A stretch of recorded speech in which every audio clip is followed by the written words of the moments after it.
Jimmy Hyams joins us now, as he does each and every Wednesday. Jimmy, how are you, sir? I'm doing great, Dave. How are you doing? I'm fantastic. Don't you love modern technology? No. I still remember one time filling in for you. It's a true story. I talk about technical issues. This is the worst by far. You were on vacation. I was sitting there with John Wilkerson, and a UPS driver went by, and the cords were running all the way out to the truck. The cords got caught in the tread of his tire. Or were you there? Was John on vacation? Or No, I heard the story. oh, all of our equipment got pulled out into the streets. Yes. Yeah. And we're just sitting there like somebody had pulled a tablecloth. Yeah. Oh, it was a pretty good time. All right, Jimmy, we were discussing right when we got you on, what is more impactful for Tennessee's program? A couple of coaches re-signed. Is it the positive effect of Rodney Garner being around, or is it the negative impact of Willie Martinez in a secondary that has struggled? Positive impact of Rodney Garner. I'll go with that one. I think he's done an outstanding job in his role as a defensive line coach.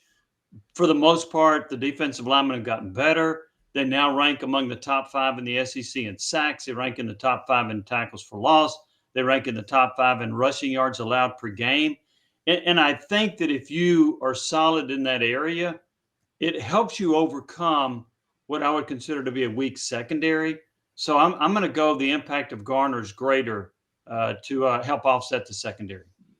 Were you at all surprised that Willie Martinez was retained?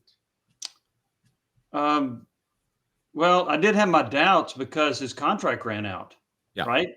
Mm-hmm. And I thought, okay, it looks like they're about to make a move. They never did.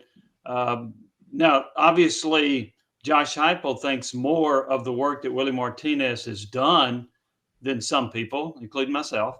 And so I thought the opportunity was there to make a change, but without really knowing Heupel's mindset toward I do now, but without knowing his mindset toward Martinez, I thought it was actually probably better than 50-50. Martinez would not come back. Yeah, I was along those lines as well. So I'm curious though. You had 2 coaches to replace. Mm-hmm. Do you think Josh Heupel was aware of the negative look, even if he fired all 3 of them, which he didn't? But do you think that Josh Heupel was wary of the negative look of losing 3 coaches in one offseason? Probably. And I know that from time to time you hear coaches talk about it's good to get some fresh blood in here. It's good to get new ideas. And I get that.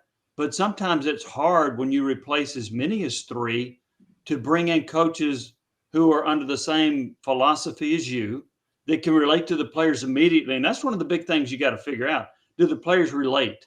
I know that Caleb, you've talked about Kelsey Pope, what a great job he's done. One reason he got promoted was when he was a quality control coach with the receivers. He had a great relationship, a great rapport with the wide receivers. So that's a big factor. You're running a little bit of a risk every time you make a change from not knowing what you got to prior to that knowing what you've got. So, I think that there would, when you lose 3 coaches, there could be a little bit of a concern. Now, having said that, he may have improved in each area with the coaches that he hired. Only time will tell. Yeah. Jimmy, what do you think of my take, which is this? And I agree with you. It's Rodney Garner. What if the reason he's keeping Willie Martinez around is because Josh Heupel, if he has the program where he wants it to be, doesn't think he needs that good of a secondary because he says my offense can get me a lead. The other team will have to pass to come back, and all I have to do is unleash my pass rushers, guys like James Pierce, and let Rodney Garner coach with the defensive line. And, I mean, you got good pass rushers against a team that is in an obvious passing situation. You don't really need a great secondary at that point, do you? You don't need a great secondary. You need a competent secondary. That's the exact word I was going to use. Yeah. Not running around lost. Yeah. You need a secondary that there are situations late in the game where you got to be able to either hold the lead or get off the field. And if your secondary can't stop somebody, that doesn't bode well. And I realize this is probably a little bit different, but to my example, but I think about the Florida game when Tennessee made no adjustments to stop this freshman receiver who I think caught like the first 6 passes of the game. And it was like they were clueless as to who he was. That allowed Florida to jump out to a lead. And I think Tennessee ever recovered really from that. And that was the offense and the defense's fault, right? Neither one of them played well.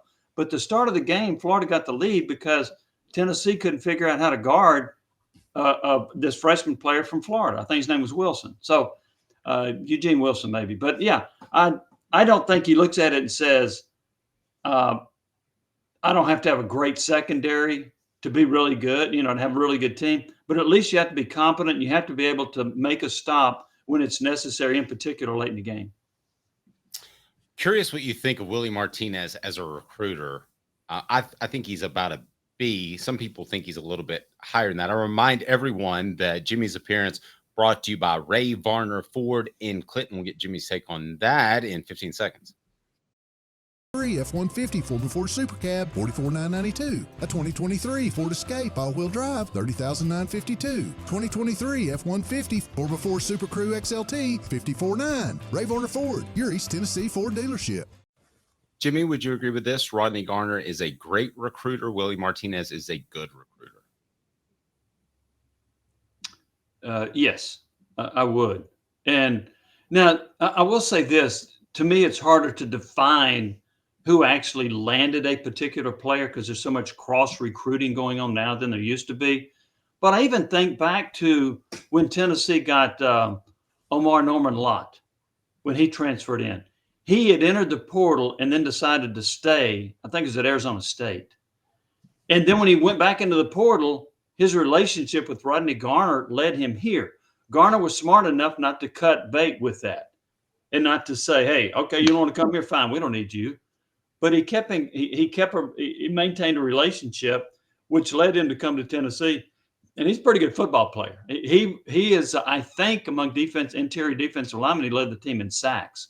So yeah, I think he's an excellent recruiter. Some think he's lost his stinger a little bit.